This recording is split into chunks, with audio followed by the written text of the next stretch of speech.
So I want to talk about our Father's Day conversation that we're going to have, and so I wanted to start just by reminding us that this month is the monthly theme of the art of courage, right? The courage it takes to show up, to speak up, to pray up. We've talked about these different things, and today's talk title is "Speak Up: Healing the Father Relationship," and I know for myself. I posted a photo. I realized this morning that all of my family photos are in storage. I thought they were in my house, which I tore up a little bit looking for them, and realized they're in storage.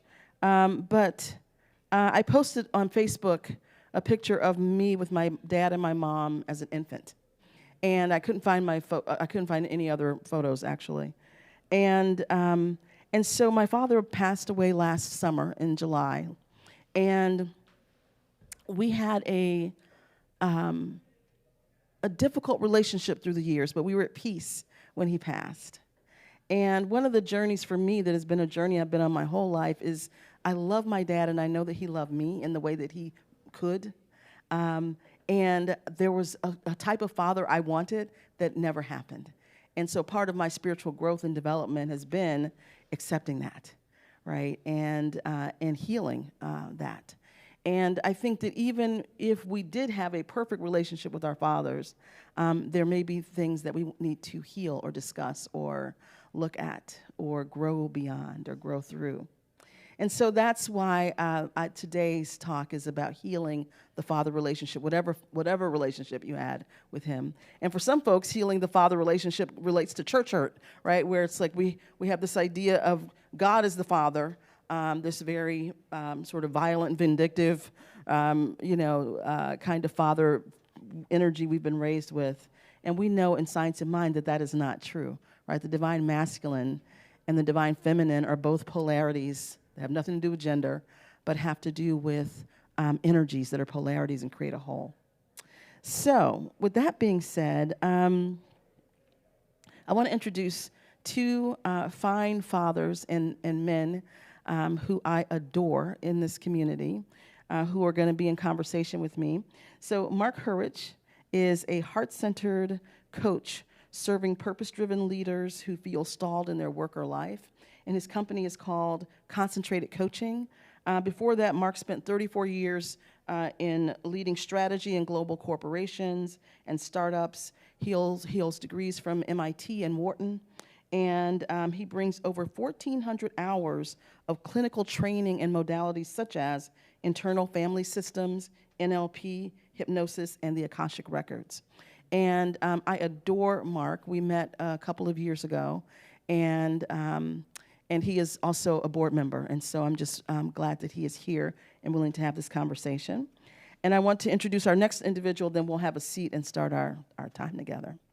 So Dr. Damon Miller is a physician, organic farmer, which I did not know that, organic farmer and author who's practiced natural, drug-free healing since 1995. Dr. Damon was trained as a board-certified radiologist and classical acupuncturist, and he's helped thousands heal from chronic illnesses through safe, holistic therapies. His work integrates Eastern and Western medicine, and he's especially known for pioneering work in eye health and wellness. And I'm so glad Dr. Damon is here. I adore him and his beloved wife, Morgane, and Mark's beloved wife, Gail. But just so wonderful. And Dr. Damon is our board treasurer. So, gentlemen, if you will come on up and have a seat here, and we will begin our conversation. And thank you for being willing to be in conversation.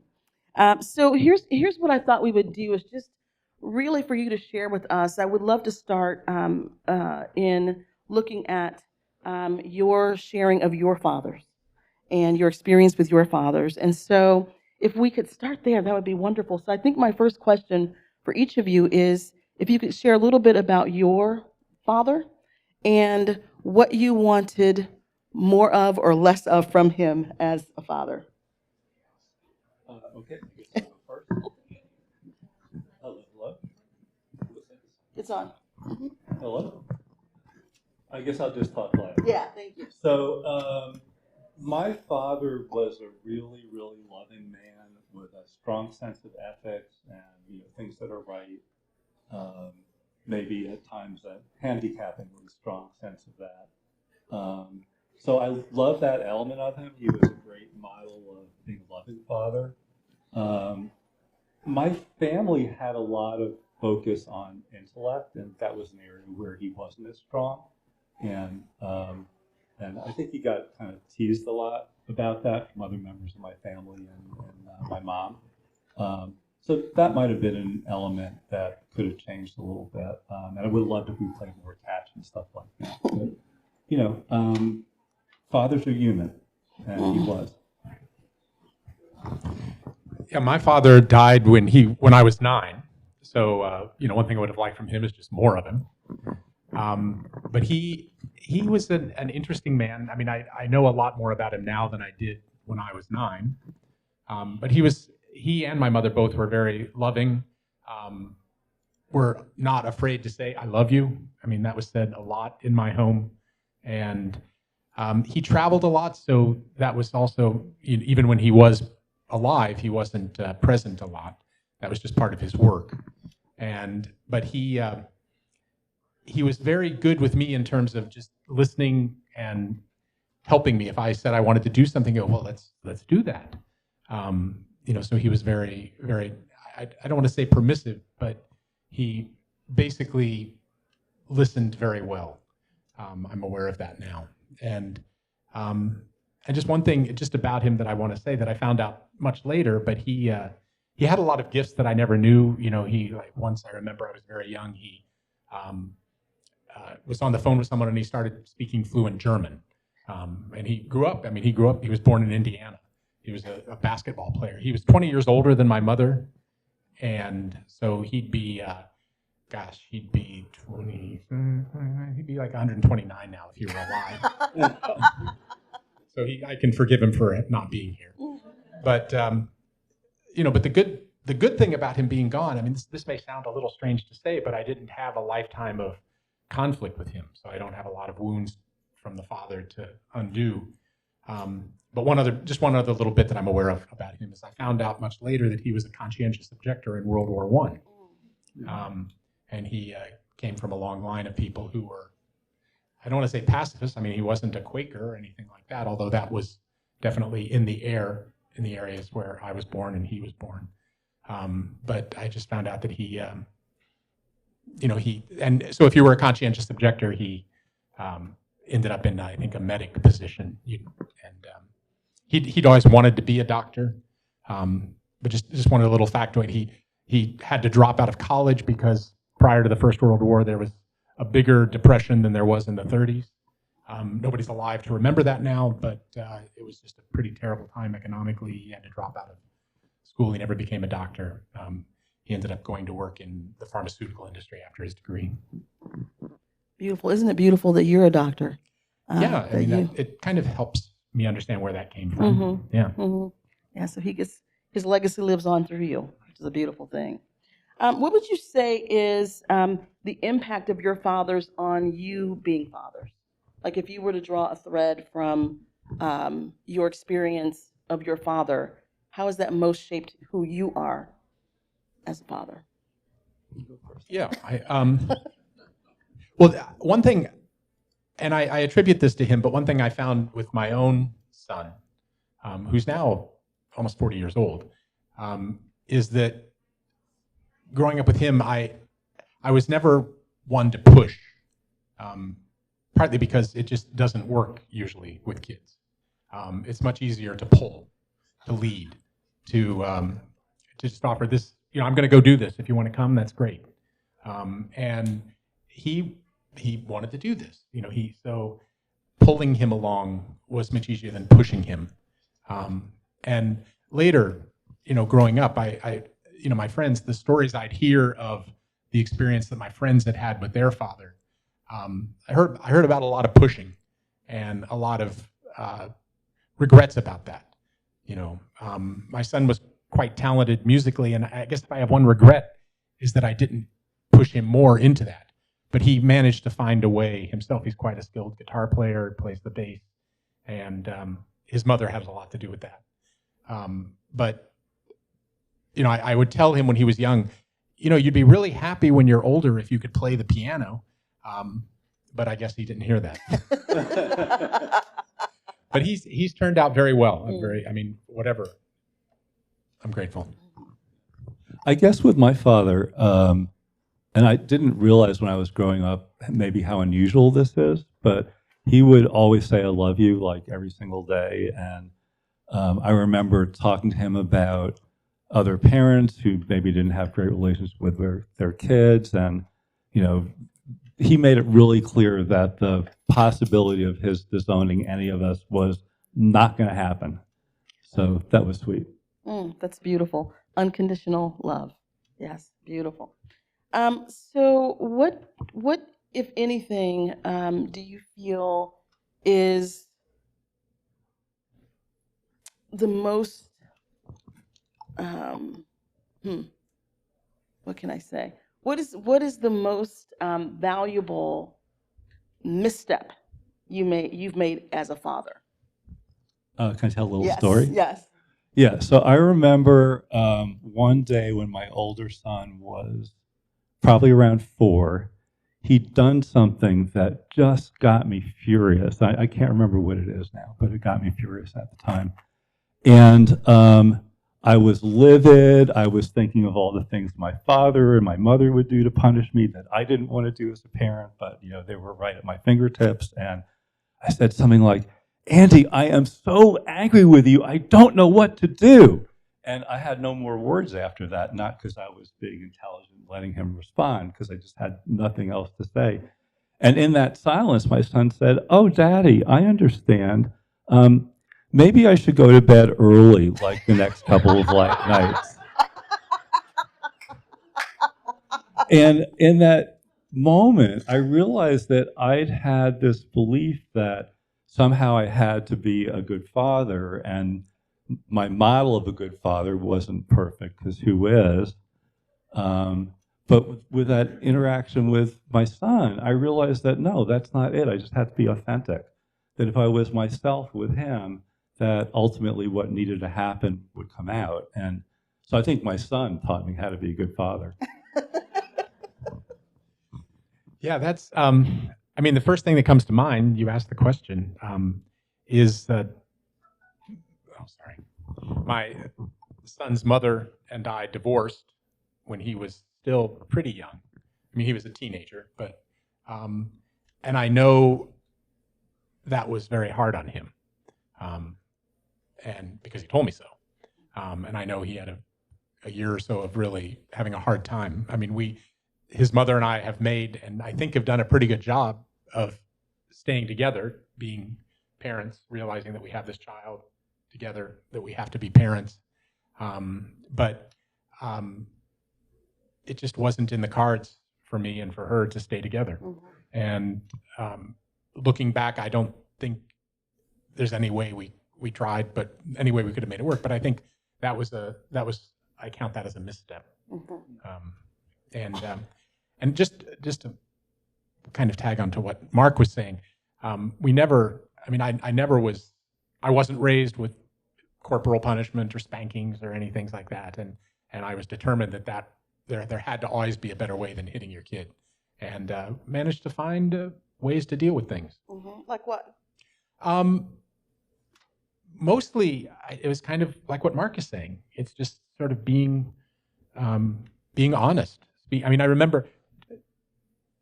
I just remember from my own growing up, when my father was still alive, that as a child, one of my things I'm aware of as a child is that the thing I always wanted to know is, why do people do this? How do things work? Help me understand this.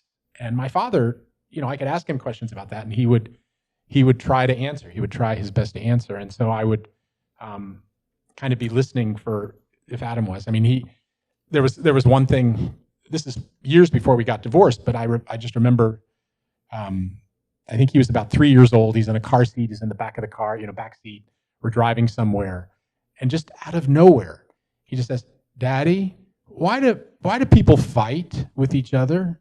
And referring to his mother and me, and so just that realizing, oh, this was an argument I always had with my wife. She goes, I would say he knows what we're up to. He knows what we're feeling. He knows what we're saying to each other, even if we only say it when he's not there. You know, if he's asleep and we're talking, he knows. He knows.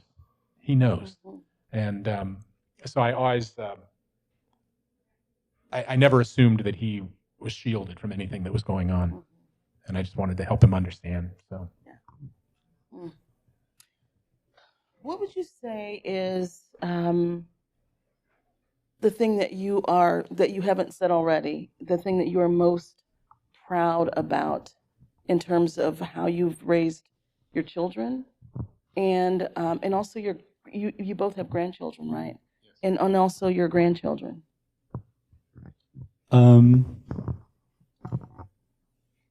I think just having respect for them and being really interested in them and being really loving of them. I mean, I just can't think of too many things I enjoy better than being with my kids, and it's mutual. And I've been in men's groups where there's a lot of estranged relationships, and I feel really blessed that I've been able to keep that connection. And it's so sweet to see my son kind of raising a son now. How have you kept that connection? Like, how have you been present? I mean, now maybe not as much as when they were in the house, but just sort of being available. And when my kids ask me questions, kind of really thinking about what the answers were. And I guess also being flexible when I asked them a question and, you know, they had an unusual response. Like the same son that said, maybe I shouldn't have a book at night, when his mother said, maybe it's time to talk about Andy, about the birds and the bees. And I opened up the conversation. His response was, sure, Dad, what do you want to know? So I'm glad I could raise a child that would respond that way. Mm-hmm. I love that. Again, you know, I'm just going to go with the first thing that came to mind when you asked this question. There was a point where he was, my son, well, one thing, this is just a side note really, but my son had a first wife. He was married for almost 5 years, and then they separated because they just were going their different ways. But it's interesting because his mother, you know, my first wife, was about 8 years older than me. And he married a woman about 8 years older than him, who he ended up divorcing. His mother's name is Liz. His wife's name was Lise, just the French spelling of Liz. And I don't want to go on and on, but just realizing, wow, he's living out my life. And, you know, the good and the bad, but just being aware of that. And watching and telling him about that, you know, just pointing that out to him, you know, that there are some things in my life that you really don't want to relive. You need to know about what my life was about. You need to know so that you can have at least a chance of not just doing that all over again in your generation. Mm-hmm. But the other thing, just I wasn't permissive with him. You know, he couldn't do anything he wanted to. But I remember just really trying to support him. And there was that point in, I think it was 2009, 2008, you know, the Great Recession, you know, that kind of laughingly euphemistic word for the economic disaster. But he'd been in this job for a few years, and he wanted to be a writer. He was working as a writer, but it just wasn't working for him. And he finally decided, I need to leave this job. And I go, yeah, leave it, you know, and he did. And when he left the job, when he called me up and said, I quit, you know, and I go, yes, you know, yes, you're doing what you need to do. You know, you need to step out of this. And his mother was, oh, how can you do this? You know, there's terrible economic times and now it's time to quit, you know, blah, blah, blah, blah. And so it was just that difference between her and me, you know, the father, I've always been aware that the father offers something different than the mother. And part of it is to kind of temper what the mother does. You know, the mother is much closer to the child. The mother has much more influence, and the father needs to be sort of monitoring that relationship and not, you know, tempering it. So that's interesting. So say more about that. So say more about that. What do you mean by that? Because I think there are question marks above people's heads right now. Well, I think, in many ways, the mother has been responsible for the survival of the child. Literally. Feeding him, caring for him, nurturing him. In our case, in the relationship we had, I was working a lot. It was during the years of my, we had him when I was still in medical school, and so all through the kind of grueling postgraduate training and everything. And then I was working, moonlighting to make extra money because, here I don't just need to support myself. I've got a wife and a child, and I could make far more money than she could. That's a whole nother story, but that was a mistake to kind of be thinking that way. I just want to say, but that the mothers, I think, are first of mind is the survival of the child. Just watching, I was just visiting yesterday with my son and grandson. Yeah, thank you. In Africa, when somebody sneezes when you're saying something, it's a blessing. Yeah, listen to that. That was. But just watching his, my grandson's mom. Careful, don't do that. Get down. You could hurt yourself. And I'm going, and I was more of the mind that, let him make the mistakes now. He's only this tall. If he falls down, he's not going to really hurt himself that much.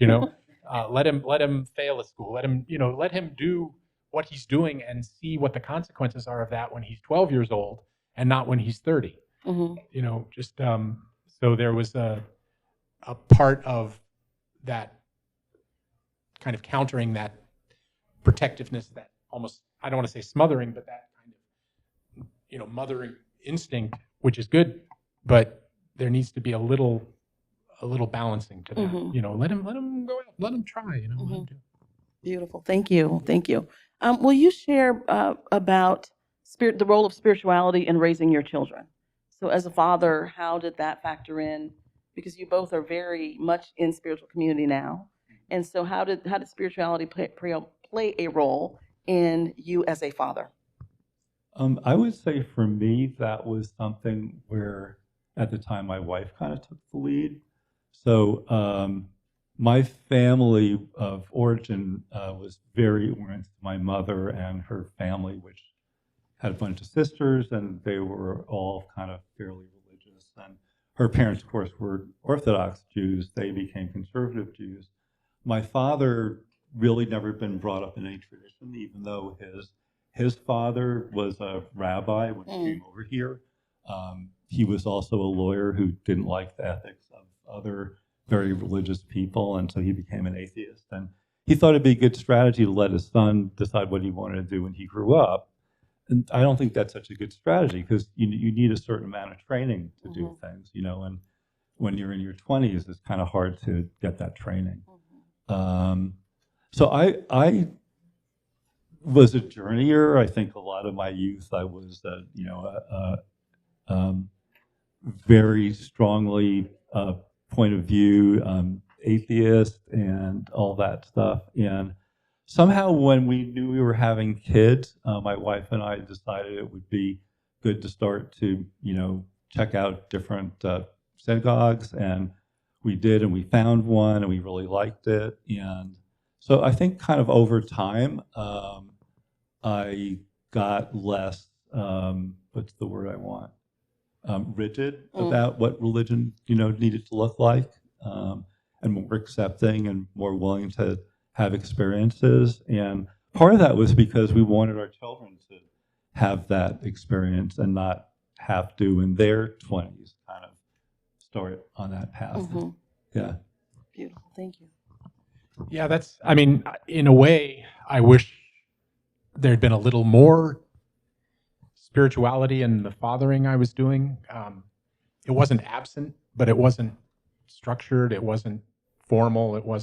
I didn't insist that I was raised as a Congregationalist, and the Congregationalists are, your relationship between you and your God is your business. Mm. And if you can have a relationship with God and you don't ever go to church, fine, do that. It's, and so, but I'd always had a kind of, personally, I'd always had a spiritual sort of bent. Mm-hmm. Not just a bent. I've always had a sort of nonsense detector, even from the time I was a young kid. And so, if I go to church with a friend or something and they're teaching hell and brimstone, I just go, well, that's just a bunch of nonsense. That makes no sense to me at all, that that's the way things are put together. And I first I started doing the kind of natural medicine I'm doing now. I bought my first book on medicinal herbs when I was 11 or 12 years old with money I was making mowing grass, and it only occurred to me much later that nobody else in my school was doing that, So there was just that connection to the natural world, that connection to something about truth, and that lineage of pacifism.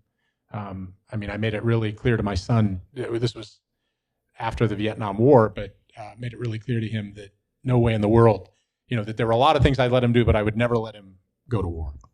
And he understood that. We watched some of the movies from the Vietnam era, and just for him to get a sense of this is what war is. It's really ugly, and you want nothing to do with it, and it never makes any sense. War has never gotten anybody anything. And so that's the closest thing to spirituality that was in my fathering. Beautiful. What would you offer as words of, I shy away from advice, but that's what's coming up. But for those who are fathering now, who maybe have young children, and this is a very turbulent time that we are in. It's a very different world with social media and with so many things that children are exposed to that didn't exist, even 20 years ago. So what would you say from your seat now as a father and grandfather? What would you offer as advice or words of wisdom to those who are fathering right now? Fathering young children, I should say. So I guess building on the little vignette I shared, it's not about playing a role. It's about being authentic with your children. And, your children when they're 2 don't understand the things they do when they're 20. So it has to be age appropriate. But it's not just that you get to be a better father. It makes the experience of fathering so much more satisfying. I love learning from my kids. Yeah, well, like Mark, as I said, I grew up in a family where people regularly told me, my mother and father, my grandmother, that they loved me. That was said out loud frequently. And I think that's, and to really think about the notion of, if you're a father, think about what is unconditional love. What does that mean? How would I do that? How would I love my child unconditionally? And so, looking back, there was never, in my relationship with my son, there was never, if you don't do this, I'm going to do that. If you don't do this, I'm going to leave you, or I'm going to disown you, or that was never in the conversation. So that would be my advice, is to just love your child, be authentic, like Mark says, and but make that really clear, make that explicit. Just how connected you are to them, how much you care for them, that you and be honest. I don't know what your purpose is on this earth. I don't know what your life looks like. I don't know those things, but if you need help from me, ask me. If you need something from me, come. Because I'm listening. I want to help, but I'm not gonna step on your ideas just to impose my own. Beautiful. Wonderful. Is there anything else that you feel was left unsaid? And I really wonder for you. I think Mark, you mentioned in some of the men's groups you've been in where there were many men who were estranged from their children.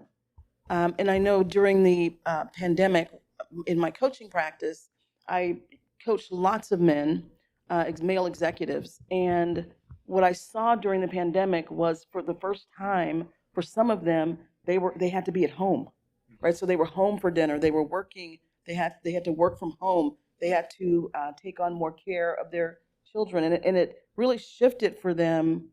For some of them, it really helped shift for them being present to their children's lives in ways that they had not really been before.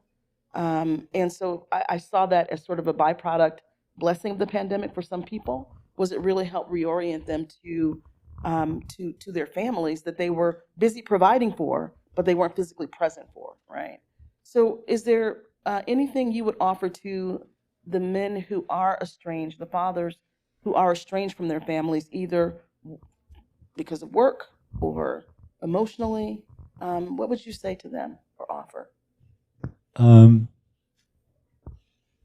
I'm not sure that I'd say anything from a position of authority because I haven't had that experience, but I can imagine how challenging an experience it is. Maybe the one thing I'd say is that our society puts an awful lot of emphasis on knowing everything and getting everything right the first time. And as I've aged, I've decided that not knowing the answer, but having multiple possibilities is easier. And it's great if you get it right the first time, but good repair attempts are really blessings. So yeah, keep working on the repair. Beautiful. Yeah, I guess two things that I think of in response to that. One is something that was said to me in a different context, but a long time ago, is you never lose your children. Your bond to your children it's a bond of blood, and whether they're there or whether they're not, you're bonded to them. You never lose your children. And to act in that way. So even if, all kinds of things have gone on and you're estranged from them,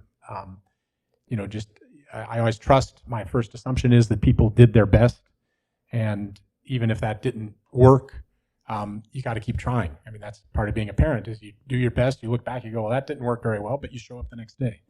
And so even if you're estranged from your kid, it's the obligation is on you to keep trying. And that can be through prayer. That doesn't have to be calling them all the time. Mm-hmm.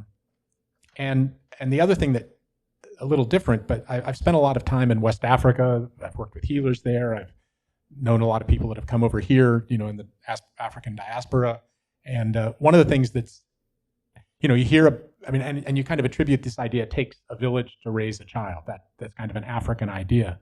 But what that looks like in Africa is that, an African person is going to look at our idea of the nuclear family, mother, father, 2.5 kids, and go, whose idea was that?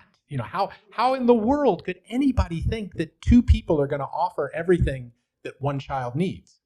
You need the grandparents, you need the aunts, the uncles, the friends, the thing, and even in Africa, the way that people are referred to in terms of your relationship, your blood relationship, they don't have this second cousin twice removed thing.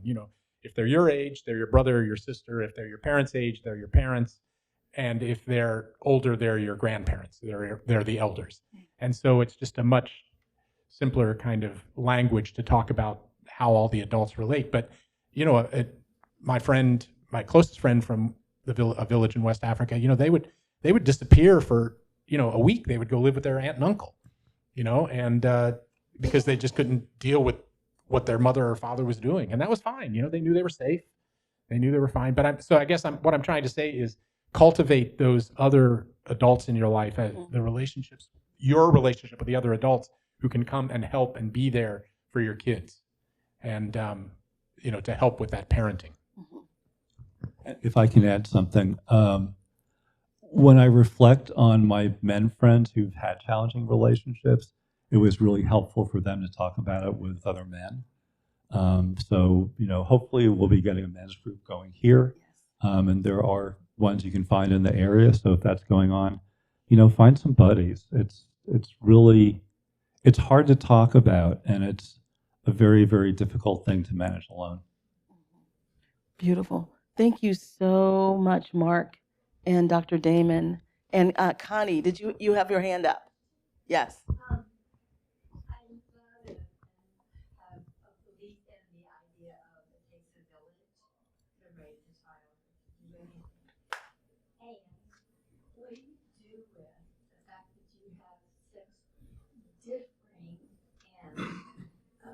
Beliefs and even levels of values than other family members, and you don't trust leaving them with other family members. Not gross differences,